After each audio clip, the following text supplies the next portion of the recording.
Night at all.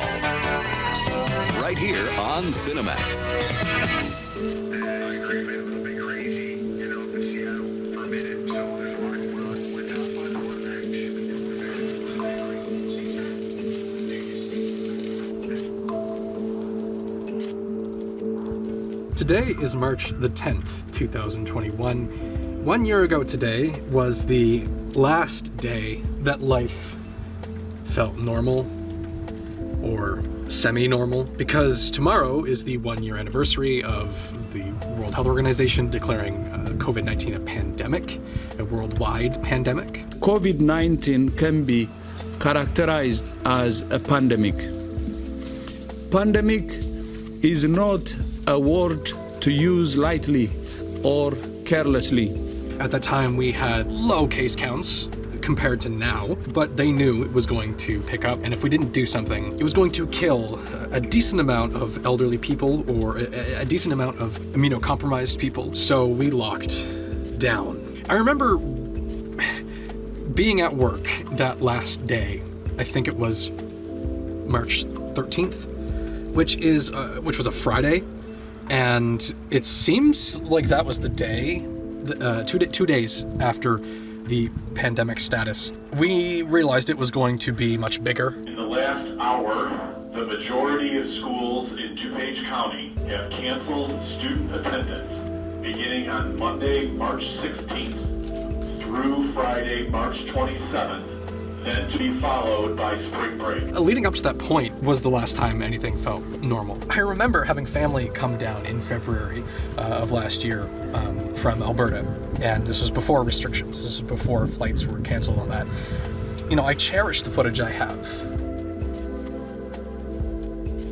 I didn't think we'd end up here, where we have massive followings of people who are burning masks.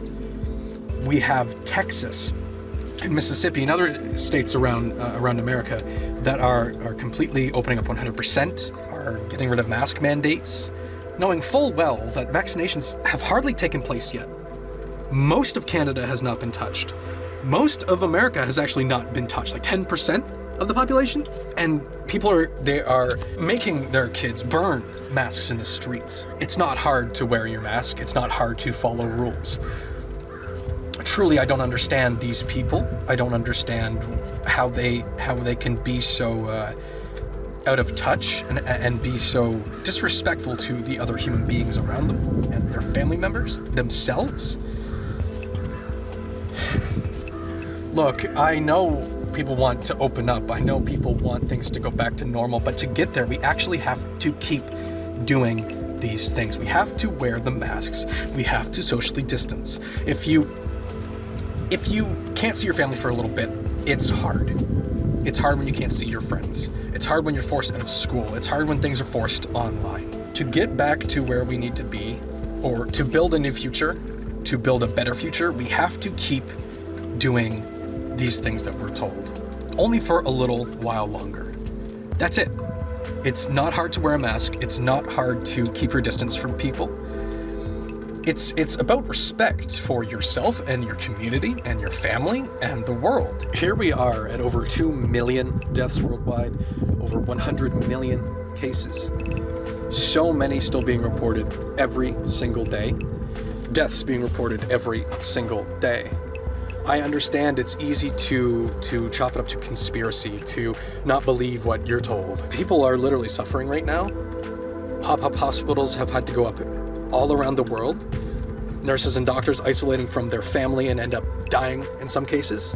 Kids who had a life ahead of them have had their lives taken away. If we hadn't have locked down, if we hadn't have put out masks, if we hadn't have taken these measures, I guarantee these numbers would be tenfold. Sure, most people will survive from this and I would be okay, but you know what? My grandparents are almost 80 and in their 80s. My parents are approaching 60. I have a responsibility to keep them safe.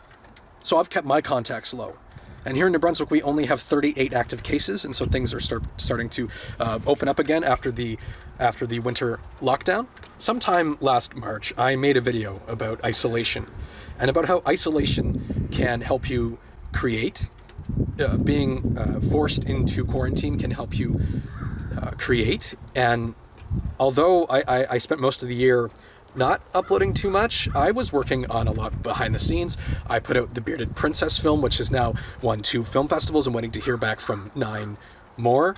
I put about $500 into it. I got on the news, TheVlogTheory, we got on the news.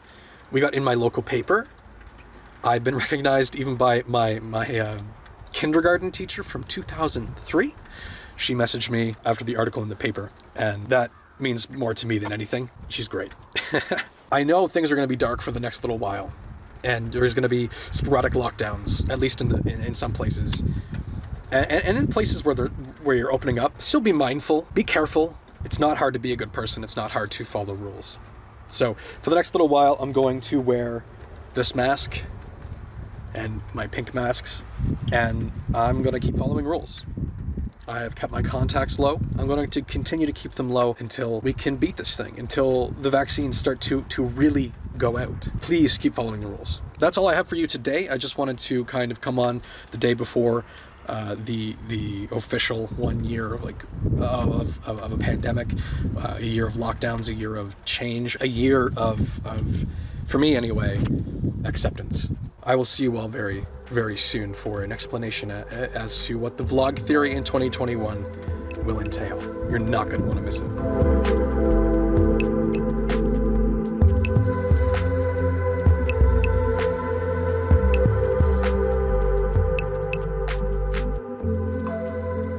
Remember, I personally guarantee it. See the future in electronics at Newmark and Lewis.